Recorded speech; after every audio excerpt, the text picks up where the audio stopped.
Assalamualaikum warahmatullahi wabarakatuh teman-teman, kembali lagi bersama saya Dudu Napis. Tentunya di channel ini kita akan membahas seputar pekerjaan yang ada di retail teman-teman. Nah jadi pada kesempatan video kali ini Napis akan membahas beberapa pertanyaan yang biasanya masuk ke video sebelumnya ya.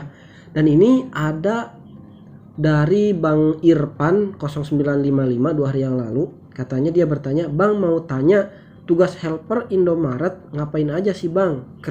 Itu kerjanya berat atau enggak?" katanya ya. Nah ini jadi Napis akan bahas beberapa pertanyaan ke belakang nanti ya. Dan kalian simak satu persatu, barangkali ada pertanyaan kalian yang Napis bahas gitu, oke? Jadi gini, kalau misalkan di Indomaret itu memang ada berbagai macam pekerjaan ya, entah itu di helper ataupun jadi store crew dan yang lain sebagainya. Cuman kalau misalkan sepengetahuan Napis, jadi helper itu adanya itu di kantor pusat ataupun di kantor pusat teman-teman, ataupun di DC. Kalau misalkan Napis boleh ceritakan dulu ya ketika tes ataupun ketika di training center, kalau misalkan helper itu kerjanya itu kayak beres-beres barang ataupun intinya yang melakukan bongkar muat barang di toko teman-teman, di toko pusat ataupun di gudang ya. Jadi seperti itu helper itu. Kalau misalkan ngebahas tentang berat ataupun enggaknya, semuanya pasti berat teman-teman, dikarenakan apalagi helper itu ya mungkin angkat muat ataupun tentang muatin barang dari gudang ke mobil, dari mobil ke gudang mungkin, dan yang lain sebagainya, seperti itu ya. Dan yang selanjutnya ada Rani 4 hari yang lalu, "Kak, apa saja ya yang dibahas pas training online?" Oke, saya like dulu ya teman-teman. Saya like dulu dan belum saya bahas, akan tetapi saya langsung bikinkan videonya. Ketika training online itu, kita itu bakal dikasih tugas ya Kak ya. Tugasnya itu berupa kayak tugas apa sih, kayak tugas-tugas yang berhubungan dengan pekerjaan di Indomaret tersebut. Misalkan kita itu nanti itu bakal ngapain sih gitu, kayak bagaimana sih cara menggunakan komputer, bagaimana cara menggunakan kayak edisi BCA dan yang lain sebagainya. Dan itu tuh ada step by stepnya, biasanya nanti dikasih materinya kayak gitu. Dan kebetulan Napis itu enggak online ya teman-teman, dulu itu enggak ada tes online ataupun training online. Napis itu semuanya langsung ke offline, interview offline, training offline, langsung OJT, intinya langsung beres kayak gitu. Nah buat teman-teman yang mau tahu tentang bagaimana sih prosesnya buat hal-hal tersebut, ada di video sebelumnya, silahkan diubek-ubek aja videonya ya. Dan yang selanjutnya ada dari Herlin NP 0199 5 hari yang lalu nih. Dia bertanya, "Kak Durun mau nanya." Boleh, silahkan. Kemarin tanggal 5 saya diundang tes psikotes dan interview offline di DC. Kemudian di tanggal 7-nya disuruh pemberkasan online. Oke. Kayak ngisi ukuran baju, NPWP dan lain-lain. Saya tanya ke HRD, kalau tahap selanjutnya itu penjadwalan training, namun penjadwalannya bertahap katanya. Kalau begitu kita nunggu untuk training berapa lama Kak? Mengingat teman saya ada yang 3 minggu dipanggil training, ada yang 2 bulan baru dipanggil. Oke, saya like dulu ya pertanyaan yang muncul dari Kak Herlin NP. Nah nanti kakak bisa tonton lagi aja ya pembahasannya ataupun jawabannya di video yang nanti saya upload. Oke, jadi gini ya Kak, kalau misalkan kalau misalkan boleh nanya, kakaknya komen nanti ya di video yang saya upload ya.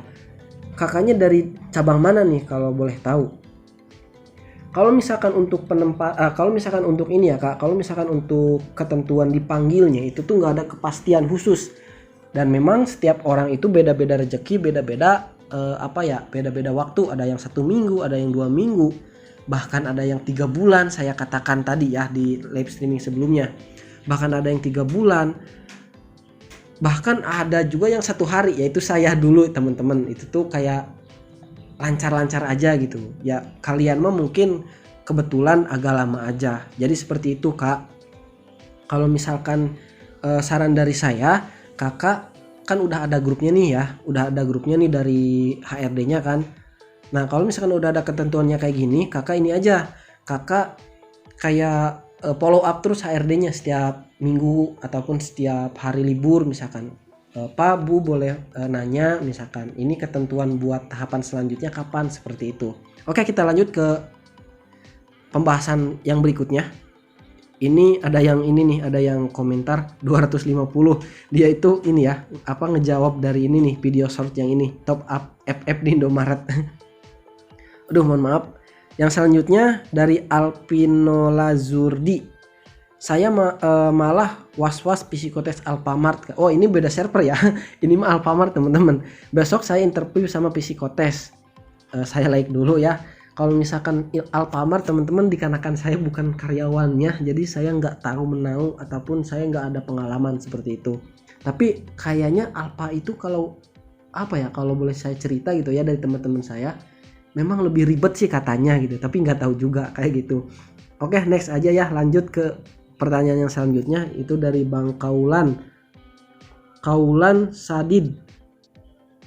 Bang mau tanya, saya lulus psikotes dan interview terus disuruh ngelengkapin berkas-berkas. Nah ini berarti tahapan pemberkasan nih. Kayak surat keterangan sehat, SKCK dan lain-lain. Tapi belum ada info training apa perlu Bang. Aku WA HRD-nya nanya kapan trainingnya. Oke, saya like dulu teman-teman. Boleh Kak, itu namanya follow up ya Bang Kaulan ya.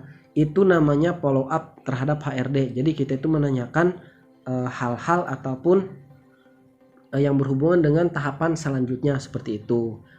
Boleh di ini aja ya, di apa namanya, di follow up aja, yang penting kita follow upnya secara sopan, jangan terlalu barbar kayak gitu. Oke, yang selanjutnya dari Indra Putra 8810, 6 hari yang lalu. Wah, 6 hari baru saya balas nih teman-teman. Sebelumnya saya like dulu dan saya love dulu. Bang, kalau udah pernah psikotes terus gagal, apa bisa ikut lagi? Nah ini nih teman-teman, semoga pertanyaan ini bisa menjawab semua pertanyaan yang sama ya. Jadi gini, untuk orang ataupun untuk siapapun ya yang sudah pernah mengikuti tes psikotes di Sidomar ataupun di Indomaret, itu tuh tidak bisa lagi mengikuti tes yang selanjutnya. Artinya kalau misalkan udah pernah ikut tes terus nggak lolos, ya udah gitu, nggak akan ada kesempatan lagi. Kenapa Bang? Misalkan kenapa A? Ya memang itulah teman-teman keputusan dari HRD-nya mungkin. Soalnya di ketentuannya pun ketika ketika dulu itu tuh memang ada syaratnya, minimal untuk laki-laki udah maksimal laki-laki itu 25 tahun. Kalau untuk perempuan sama, kalau nggak salah nggak tahu 23 gitu. Lalu untuk tinggi badan syarat-syaratnya itu untuk laki-laki 165 dan untuk perempuan 155 cm. Dan yang terakhir kalau nggak salah itu syaratnya itu bagi yang sudah pernah ikut psikotes itu tuh sudah tidak bisa mengikuti tes lagi di Indomaret, seperti itu. Dari M Rudi yang selanjutnya, dari M Rudi, Mr. Dudi maksudnya, mohon maaf ya. OJT kok on the job street. Wah, ini nanya doang paling ya. Iya, on the job street itu kayak ini lagi, kayak mirip-mirip kayak apa sih namanya, yang kita itu kerja langsung ke lapangannya ya, kayak gitu Kak. Jadi OJT itu kita langsung praktek ke toko Indomaretnya langsung. Oke teman-teman, mungkin hanya sekian yang bisa saya sampaikan pada kesempatan video kali ini. Saya undur diri. Semoga bisa bermanfaat. Assalamualaikum warahmatullahi wabarakatuh.